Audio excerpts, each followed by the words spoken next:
Hebreos 4:15 dice: porque no tenemos un sumo sacerdote que no pueda compadecerse de nuestras debilidades, sino que tenemos uno que fue tentado en todo según nuestra semejanza, pero sin pecado.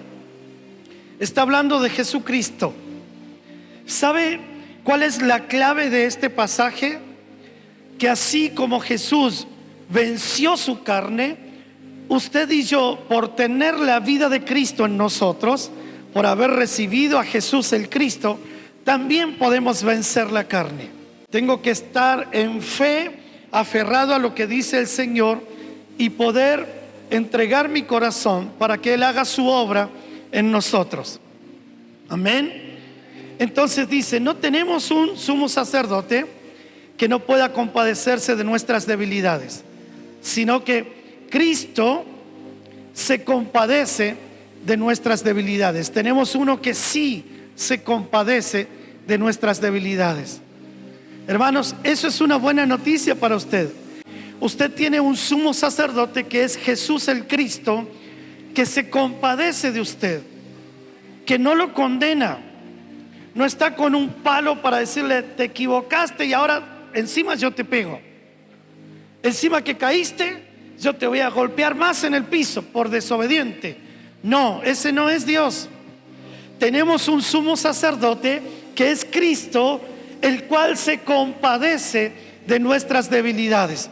Este que se compadece de usted y de mí, se compadece de todos nosotros en nuestras debilidades, fue tentado en todo. La tentación que a usted se le ocurra, Jesús la vivió. La Biblia dice que el diablo le dijo esto a Jesús: todos los reinos y todas las riquezas yo te las doy sencillamente si te postras y me adoras. Mire qué oferta. Y es más, Satanás le dice: a mí me fue dado. O sea, le estaba diciendo: no es tuyo, es mío, me fue dado a mí, pero yo te lo doy si me adoras. En Cristo, en Dios, no existe el trueque en ámbitos de adoración. El único que dice: si vos me adorás, yo te doy, es Satanás, no es Dios. En ninguna parte de la Biblia Dios dice: tenés que adorarme para que yo te dé. Y nunca Jesús dijo: ustedes adórenme y yo les voy a dar. El que dijo: yo te doy si me adorás, es Lucifer, es Satanás. Nosotros entendemos que ser verdaderos adoradores provoca que tenemos el favor de Dios, porque expresamos la vida de Cristo, expresamos la vida del Espíritu Santo. Entonces el favor de Dios está sobre nosotros porque Cristo es el que adora. En la Biblia Él dice: Padre, en la congregación de mis hermanos alabaré tu nombre. Y la Biblia dice: no se avergüenza de llamarlos hermanos. Y Él dice: en la congregación yo alabaré tu nombre. Entonces, ¿qué es lo que Cristo quiere hacer acá adentro? Alabar el nombre del Padre en nuestra expresión. Cuando nosotros nos expresamos con gritos, con aplauso, con palabras, hablando en lenguas, cantando canciones, todo esto es parte de una expresión. Pero el verdadero adorador es el que expresa a Cristo no como alguien que espera recibir de Dios algo, sino como alguien que sabe que ya ha recibido todo de Dios. Una cosa es que yo lo adore a Dios y le diga: Señor, acá te estoy adorando porque quiero recibir esto. Y otra cosa es que yo le diga: Señor, acá te estoy adorando porque ya sé que recibí en Cristo todas las cosas. Pablo dice: si Él nos dio al Hijo, ¿cómo no nos dará con el Hijo todas las cosas? Usted ya ha recibido todo. Y cuando usted adora a Dios, usted expresa a Cristo, que es el testimonio de haber recibido todo. La Biblia dice que todas las promesas en Él son sí y amén. O sea que en Cristo todo el cumplimiento de las promesas está cumplido. Cuando usted adora, usted expresa a Cristo, no para pedir, porque pedir no es adorar. Pedir es pedir. Adorar es entrega. Adorar es expresión. Entonces, si yo estoy pidiendo, no estoy adorando. Si yo estoy adorando para que me den, no es adorar genuinamente. Por eso la Biblia dice que el Padre busca verdaderos adoradores que le adoren al Padre en espíritu y en verdad. Y hay una frase tremenda de Juan ahí, dice: Dios es espíritu, y los que le adoran en espíritu y en verdad es necesario que le adoren. Entonces, vea usted qué tremendo es esto. Para adorar en espíritu y en verdad, yo no puedo estar esperando algo por lo que doy. ¿Ha escuchado de los pactos con el diablo? Existen, hermanos. De hacer pactos para tener plata, existe. De ir a la Salamanca para que me vaya bien, existe. Vaya a preguntarle a la gente del norte si no existe eso. Sí existe. De ir a un brujo para que me haga una limpieza y atraer dinero, existe. Todo eso existe. Pero los únicos que piden adoración para darte algo como a cambio, no tienen que ver con Dios. Usted en Cristo ya recibió todo, y usted adora en agradecimiento. Usted adora por gratitud. Usted adora porque se expresa la vida del Hijo. Usted adora porque usted ya sabe que Dios le respondió, y más temprano que tarde usted se va a encontrar con esa respuesta. Usted ya sabe que la fe, todo es por fe, y conforme a la fe usted lo ha recibido. Ya lo ha recibido, y en algún momento eso se le va a hacer tangible. Eso se le va a presentar delante de usted, y usted se va a encontrar con esa respuesta. ¿Cuántos entienden eso? Hermanos, más de una vez usted y yo vamos a ser tentados en ámbitos de adoración. ¿Sabía usted que Pedro entró a la casa de Cornelio y Dios le había dicho a Cornelio: voy a traer a Pedro, él te va a decir todo lo que tienes que hacer? Cuando entra Pedro a la casa de Cornelio, lo primero que hace Cornelio es tirarse a los pies para adorarle. Fue una reacción de alguien de autoridad de Dios que venía entrando, y la reacción de Cornelio fue adorar. Y Pedro le dice: no me adores, yo soy consiervo tuyo. Soy un hombre igual que vos. No soy alguien que merezca ser adorado. Pedro sabía que en estas cuestiones Dios no iba a negociar. En Apocalipsis, Juan cuenta la historia en el capítulo 19, donde dice que él ve un ángel de autoridad, un ángel de luz, que es el que viene a traer la profecía. Y Juan dice: cuando yo vi a ese ángel, me postré para adorarlo. Y el ángel me dijo: no adores, no me adores, soy consiervo tuyo, de tus hermanos, los que retienen el testimonio de Jesús. Porque el testimonio de Jesús es el espíritu de la profecía. ¿Qué le estaba diciendo el ángel a Juan? Ustedes no fueron creados para adorar ángeles.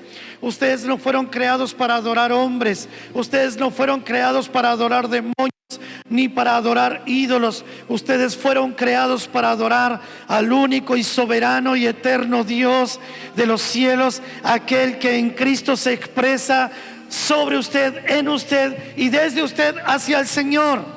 Amén. Entonces esto es tan maravilloso que toda inspiración nace en Él. La Biblia dice que Él lo llena todo en todos.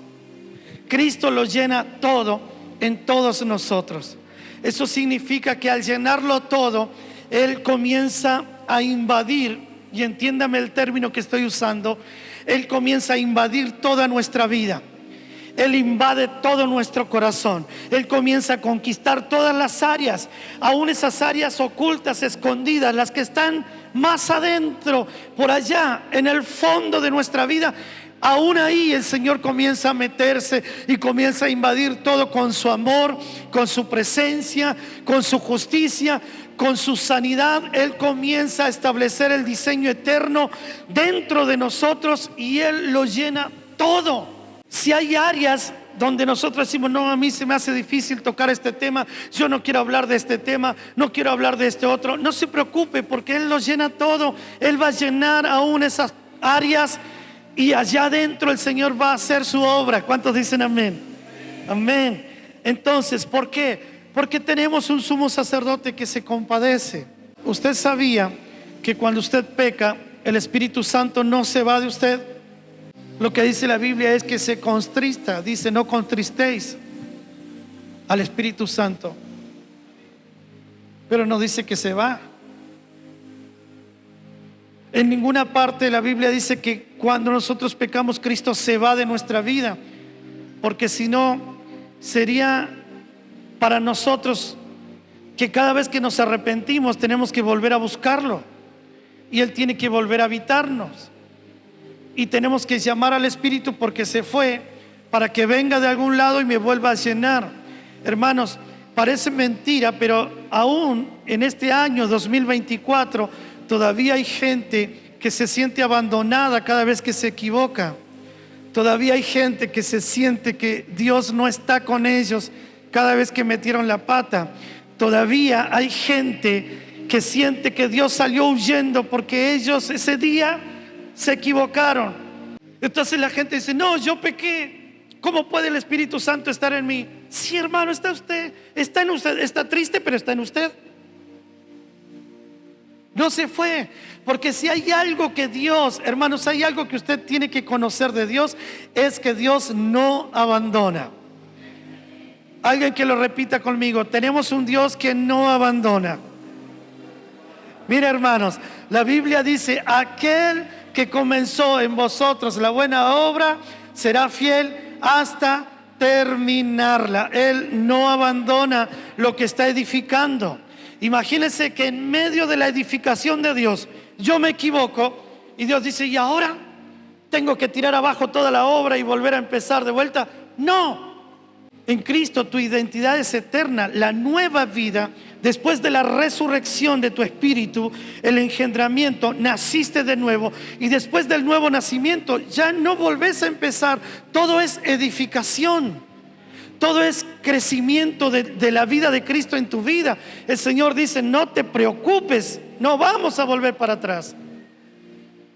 Porque si no, usted tendría que volver a aceptar a Jesús en su corazón, tendría que volver a bautizarse, usted tendría que volver a recibir a Cristo en su vida, usted tendría que volver a llamar al Espíritu Santo cada vez que se equivoca. Tenemos un sumo sacerdote que se compadece. Encima no dice que se compadece en nuestras debilidades, dice de nuestras debilidades. Uno que fue tentado en todo, según nuestra semejanza, pero sin el pecado. Es la misma gracia que habitó en el cuerpo humano de Jesús, ahora está en usted. Jesús fue tentado en todo. Pregunta, para usted, no me levante la mano, solo en su interior. ¿Cuántos han recibido tentaciones últimamente? Hemos sido tentados en hacer cosas fuera de lo legal. ¿Cuántos pasan semáforo en rojo? Hermanos, yo he pasado semáforo en rojo, y las hermanas que trabajan en las cámaras, algunas se congregan acá y dicen, mira mi pastor cómo pasa semáforo en rojo. Imagínense. Entonces, y le digo eso como algo natural, ¿no? Pasar un semáforo en rojo. Pero que tiene que ver con lo que uno entiende por autoridad. Tiene que ver por lo que uno entiende por obediencia. ¿Sabe por qué, hermanos? Porque una característica de adoración es obediencia. Y parece absurdo lo que le voy a decir, pero cuando yo frené en el semáforo en rojo para obedecer al semáforo sin que nadie me estuviera mirando, yo estaba adorando a Dios. ¿Por qué? Porque en obediencia, cuando yo obedezco las leyes terrenales, estoy adorando a Dios. Les dije hace unos días atrás, hay gente que se tiene que casar este año. No va a pasar el 2024 que los vamos a casar. ¿Por qué? Porque su obediencia es adoración. Hermanos, obediencia. Obediencia es adoración en todas las áreas, no solamente cuando soy tentado o hay cuestiones de pecado. Obediencia en cosas como esta. Señor, ¿qué es lo que vos querés que yo haga? Hace esto, hijo. Listo, voy y lo hago. Estoy adorando. Hermanos, es tremendo esto. ¿Saben por qué? Expresión de vida es adoración. Obediencia es adoración. Cuando estás obedeciendo, estás adorando. Ahora, el verdadero adorador entiende la gracia, porque la gracia es gobierno, la gracia es reino, la gracia es poder y autoridad. Hermanos, Jesús tenía todas las posibilidades de pecar. ¿Y sabe por qué la Biblia dice no se halló en él pecado? Por la gracia que cubrió todo su cuerpo, su mente, su corazón, la decisión de tener comunión con el Padre. Si usted quiere que la gracia le cubra a usted, para usted ser hallado a alguien sin pecado, vea la vida de Jesús. Vivía en comunión con el Padre, vivía en oración con el Padre, vivía en obediencia hacia el Padre, vivía cumpliendo el propósito, vivía sirviendo a Dios, vivía ayudando a los demás, vivía orando por los enfermos, vivía visitando las casas de las personas necesitadas. Esa es la vida de Jesús. Véalo a Jesús operando en la gracia, y claro, no tenía tiempo para pecar.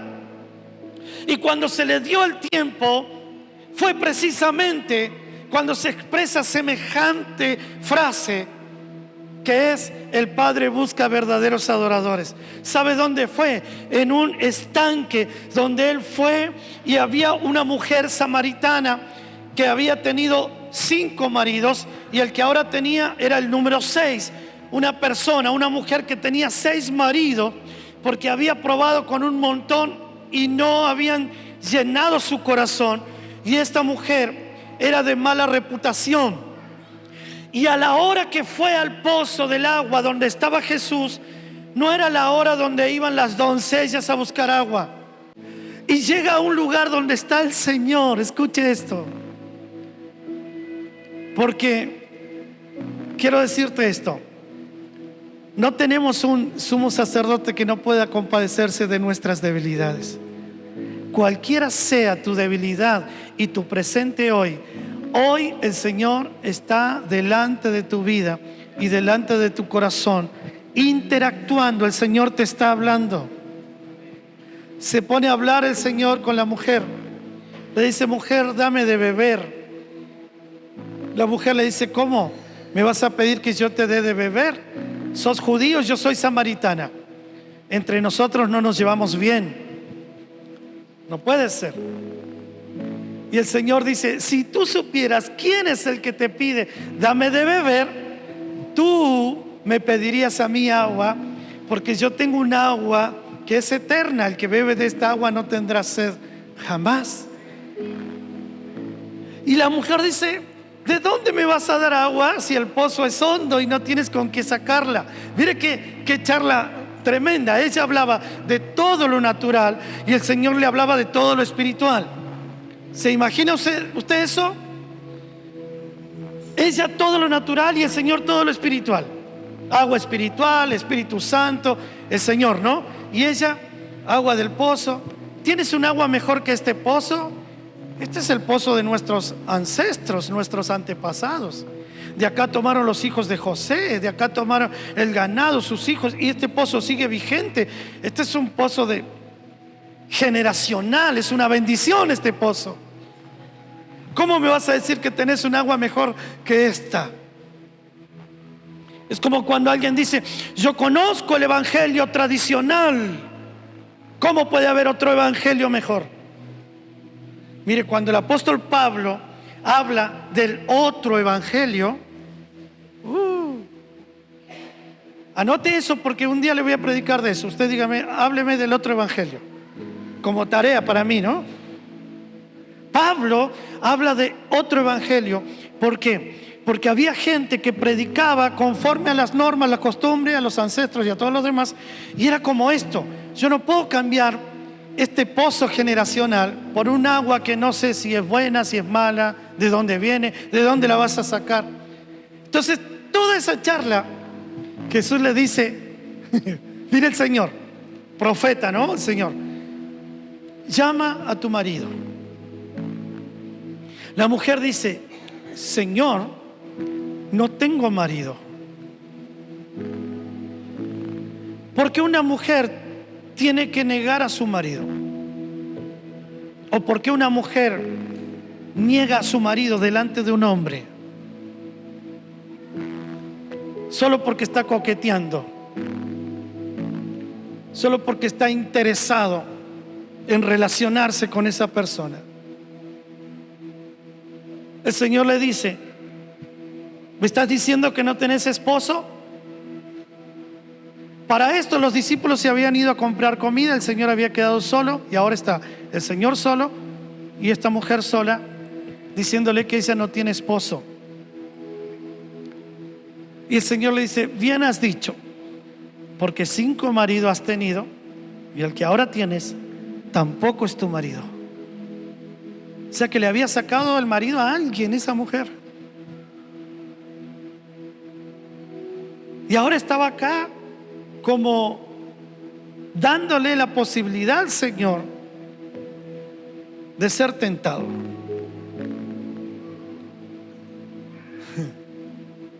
Pero no tenemos un sumo sacerdote que no pueda compadecerse de nuestras debilidades.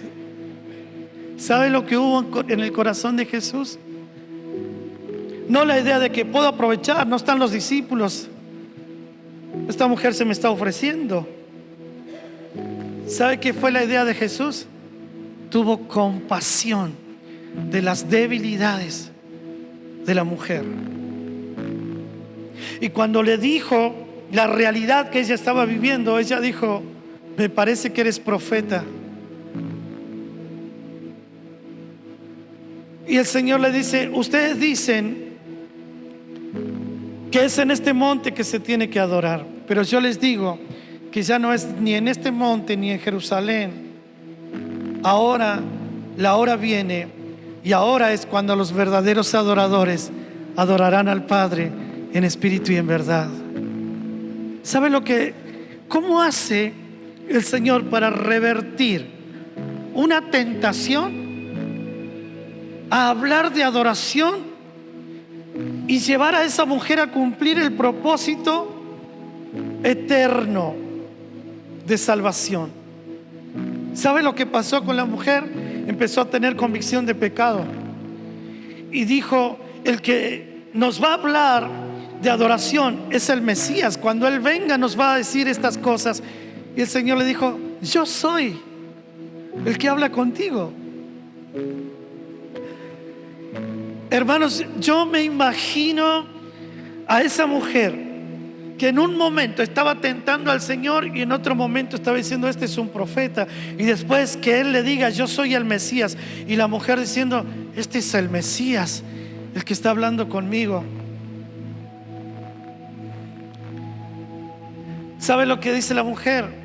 Señor, voy a ir a buscar a mis hermanos, voy a ir a buscar a mis parientes, porque nunca nadie a mí me había hablado de esta manera, nunca nadie me había dicho toda mi vida, nunca nadie me había, escuche esto, nunca nadie me había cuidado como vos me cuidaste.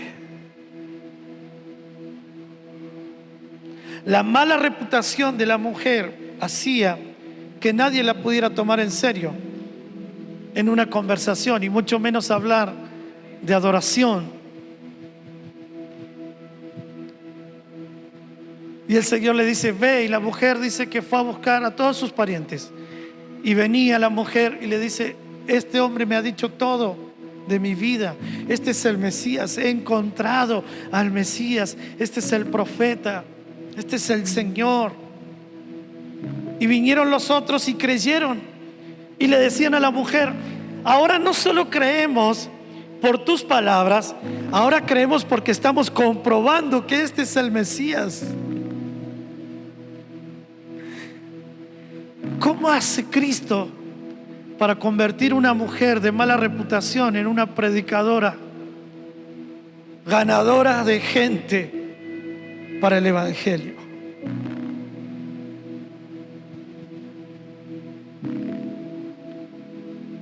Cuando llegaron los discípulos con la comida, los discípulos vieron que él estaba con una mujer solo y no supieron qué decir. La Biblia dice que ellos no hablaron palabra alguna y se quedaron ahí, dejaron la comida y le dijeron: Señor, acá está la comida, come. Y el Señor le dijo: yo tengo una comida. Entonces ellos pensaban: alguien le habrá traído comida, capaz que la mujer le dio comida.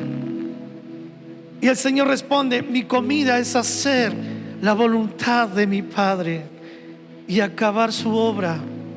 ¿Ves? Él no deja nada por la mitad, Él no abandona. El Señor dice: estoy sobre la tierra para cumplir un propósito.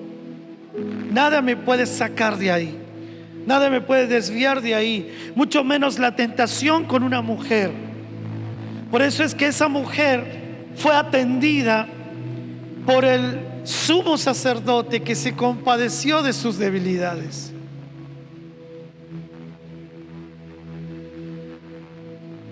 Y ese mismo es el que la llevó y la envió. Una saeta como una mujer, como saeta, como una flecha enviada a predicar.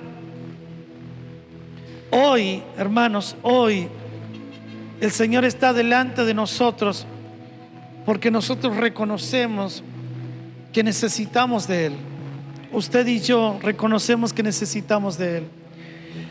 Y esa mujer de mala reputación, de diferentes maridos, es la representación del pueblo de Israel. Aunque es una mujer samaritana, es la representación de la iglesia también.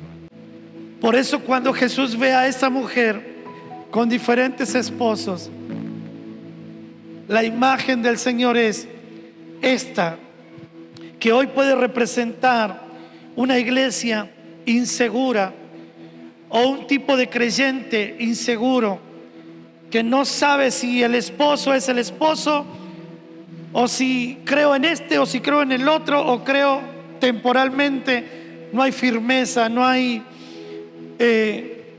confianza, no hay fe. Entonces el Señor ve en representación a esa mujer y el Señor mismo se compadece de sus debilidades y el Señor mismo sana la vida de esa mujer. La Biblia no habla más del matrimonio de esta mujer. Pero ¿qué cree usted que pasó? Algo dentro de esa mujer cambió para siempre. Algo dentro de esa mujer cambió. Fue un antes y un después del encuentro con el Mesías, del encuentro con Cristo. Lo mismo que a usted y a mí nos puede pasar en una reunión como esta. Algo cambia para siempre en nosotros. Y el Señor dice: ahora es cuando los verdaderos adoradores adorarán al Padre. Es en espíritu y es en verdad. No hay nada que ocultar. No me ocultes tus 6 maridos. Es en espíritu y es en verdad. No ocultes tus debilidades. Es en espíritu y es en verdad. Una característica de un verdadero adorador es que está expuesto delante del Señor y toda vergüenza es quitada por la misma presencia del Señor. Entonces no tenemos de qué avergonzarnos. Nos presentamos delante de Él como obreros que no tienen de qué avergonzarse, pero no de algo que pudieron frenar en sus propias fuerzas, sino de la gracia que quita la vergüenza, la gracia que limpia nuestras vidas, es la gracia que gobierna. Este es el primer punto y acá lo vamos a dejar, pero el primer punto es este: la misma gracia que sostuvo a Jesús en un cuerpo de carne como el suyo y como el mío, es la gracia que nos sostiene a nosotros. Es la gracia que opera en nuestra vida.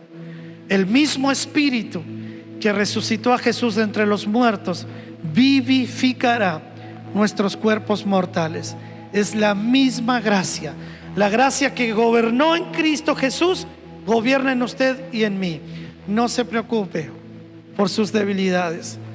No se preocupe por sus flaquezas. No se preocupe por todo lo que usted sabe que hay que arreglar, porque la gracia gobierna. La gracia gobierna. Amén. Ok, póngase en pie. En su naturaleza, Jesús tenía una naturaleza que podía ser tentada, pero la gracia anuló la intención del pecado. La gracia anula la intención de un ser con debilidades. La gracia anula en el corazón esa intención de pecado. Entonces es la misma gracia que está en usted y en mí. Jesús no se hizo pecador. Jesús tomó una naturaleza de debilidades para ser tentado en todo y aún así vivir sin pecado. Aleluya. Tomó la naturaleza de tentación y de debilidades, pero no se halló en el pecado. Eso es gracia. Es la gracia. La gracia que reina es la vida del Hijo en usted y en mí. Aquel que venció ahora nos hace más que vencedores. Entonces, en los próximos días usted va a conocer esta gracia. Estoy seguro de esto. Esta gracia se te va a revelar. Es la vida de Cristo que está dentro tuyo. Cristo se te va a revelar y te va a decir: sos vencedor, sos vencedora, sos sano, sos libre, has vencido. Todo lo que usted requiera y necesite por causa de Cristo ya fue respondido por el Padre. Entonces usted se va a volver en un adorador de agradecimiento, de gratitud. Usted va a descansar en el Señor. Quiero dejarles este pasaje antes de irnos. 2 Corintios 5:21. Voy a leer la versión Palabra de Dios para todos.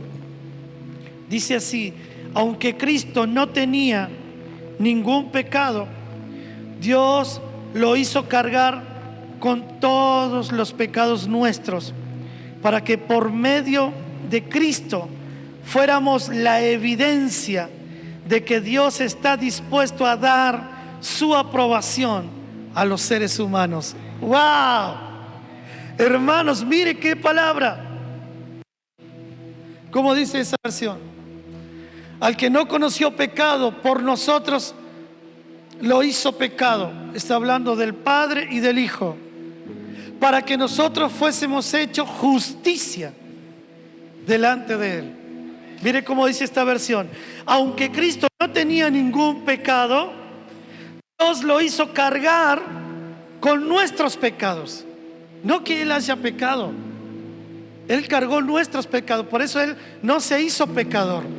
Él tomó una naturaleza pecadora, pero Él no se hizo pecador, no cometió pecado. ¿Se entiende? Él cargó nuestros pecados. Entonces dice: aunque Cristo no tenía ningún pecado, Dios lo hizo cargar con nuestros pecados, para que por medio de Cristo, de Él, nosotros fuéramos la evidencia de que Dios está dispuesto a dar su aprobación a los seres humanos. ¿Sabes por qué Dios te aprueba? Porque Cristo cargó tu pecado. ¿Sabes por qué Dios tiene un propósito con tu vida? Porque Cristo cargó tus pecados.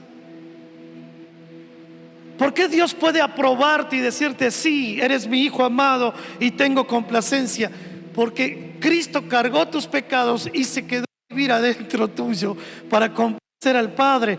Entonces ahora usted y yo somos la evidencia de que Dios puede aprobar a la humanidad por causa de Cristo. Mire qué maravilloso. Que el Padre no te condena, Porque Él dejó a su Hijo viviendo adentro tuyo para no condenarte. Dios no te castiga porque Él dejó su Espíritu Santo adentro tuyo para no castigarte, sino darte convicción de pecado y de justicia y de juicio. Hermanos, Dios es bueno. Dios es bueno. Si no fuera así, Él podría castigarnos y podría condenarnos y podría mandarnos a la muerte eterna. Pero Él es bueno, nos dio a su Hijo. El Hijo es la expresión de la bondad de Dios. Ahora Dios nos aprueba por causa de que el Hijo cargó todo. Cierre sus ojitos ahí. No tenemos un sacerdote que no pueda compadecerse de nuestros pecados. Tenemos uno que fue tentado en todo.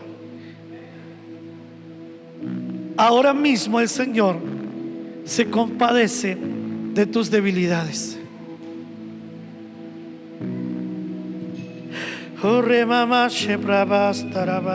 Oh Santo Rey, ahora mismo el Señor se compadece